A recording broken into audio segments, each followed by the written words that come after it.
A positive attitude is an overcoming attitude. ഒരു positive മനോഭാവം ഒരു തരണം ചെയ്യുന്ന മനോഭാവമാണ്. പോസിറ്റീവ് എന്നതിന് ഉറപ്പായ, മാതൃകാനുസാരമായ, യഥാർത്ഥമായ, നിഷേധാത്മകമല്ലാത്ത എന്നീ അർത്ഥങ്ങളുണ്ട്. അങ്ങനെയുള്ള മനോഭാവം പ്രതിസന്ധികളെ തരണം ചെയ്യുവാനും നമ്മുടെ ലക്ഷ്യങ്ങൾ നേടാനും സഹായിക്കും.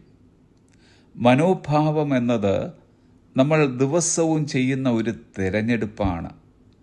പോസിറ്റീവ് മനോഭാവമോ നിഷേധാത്മക മനോഭാവമോ മനുഷ്യർക്ക് തിരഞ്ഞെടുക്കുവാനുള്ള സ്വാതന്ത്ര്യമുണ്ട്.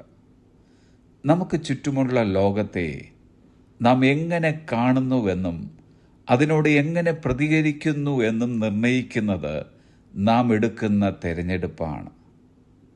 നിഷേധാത്മകത നിറഞ്ഞ ഒരു സമൂഹത്തിലാണ് നാം ഇന്ന് ജീവിക്കുന്നത്. പലരും ഏറ്റവും മോശമായത് ചിന്തിക്കുന്നു, മോശമായത് വിശ്വസിക്കുന്നു, മോശമായ സാഹചര്യങ്ങളെക്കുറിച്ച് നിരന്തരം സംസാരിക്കുന്നു. എന്നാൽ ക്രിസ്തുവിശ്വാസികളുടെ കാര്യം അങ്ങനെയാകരുത്.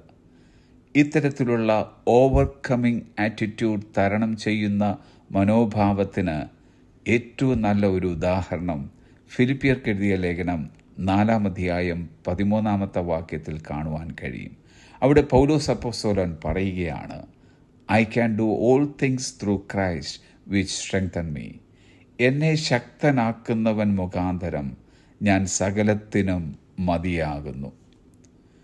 ഒരു കാരാഗ്രഹവാസത്തിലായിരിക്കുകയും ഭയാനകമായ സാഹചര്യങ്ങളെ അഭിമുഖീകരിക്കുകയും ചെയ്തുകൊണ്ടിരുന്ന പൗലോസ് നിഷേധാത്മകതയോടെ കാര്യങ്ങൾ വീക്ഷിക്കുന്നതിന് പകരം ചുറ്റുമുള്ള എല്ലാ സ്വാഭാവിക വെല്ലുവിളികൾക്കും മേൽ തനിക്ക് ആധിപത്യമുണ്ടെന്നും തന്നെ ശക്തിപ്പെടുത്തിയ ക്രിസ്തു പറയുന്ന എന്തും ചെയ്യുവാൻ കഴിയുമെന്ന് പൗലോസ് ഇവിടെ പ്രഖ്യാപിക്കുകയാണ്.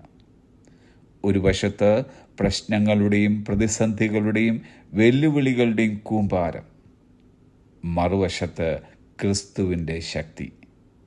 നാം ഏതിനെയാണോ വലുതായി കാണുന്നത് അതായിരിക്കും നമ്മുടെ മേൽ ആധിപത്യം സ്ഥാപിക്കുക. ക്രിസ്തുവിൻ്റെ ശക്തി കഴിഞ്ഞകാല ജീവിതത്തിൽ നമ്മുടെ ഓരോരുത്തരുടെയും ജീവിതത്തിൽ വെളിപ്പെട്ടു വന്നിട്ടുള്ളതാണ്. അന്നാളുകളിൽ നമ്മെ ഉറപ്പോടെ നിൽക്കുവാൻ ആ ശക്തി പര്യാപ്തമായിരുന്നതാണ്. എന്നാൽ ഇന്ന് എന്തുകൊണ്ട് നാം ക്ഷീണിക്കുന്നു? ക്രിസ്തുവിൻ്റെ ശക്തിയേക്കാൾ പ്രശ്നങ്ങളെ നാം വലുതായി കാണുന്നത് കൊണ്ടല്ലേ നാം ക്ഷീണിച്ചു പോകുന്നത്? നമുക്കിന്ന് ഇങ്ങനെ പറയാം, എന്നെ ശക്തനാക്കുന്ന ഒരു ക്രിസ്തു എനിക്കുണ്ട്. ആ ക്രിസ്തുവിൻ്റെ ശക്തിയാൽ എല്ലാ പ്രതിസന്ധികളെയും തരണം ചെയ്യുവാനും എല്ലാ വെല്ലുവിളികളെയും ധൈര്യത്തോടെ നേരിടാനും എനിക്ക് കഴിയും. ഒരു പ്രശ്നത്തിനും എന്നെ കീഴ്പ്പെടുത്തുവാൻ കഴിയുകയില്ല. Have A blessed day.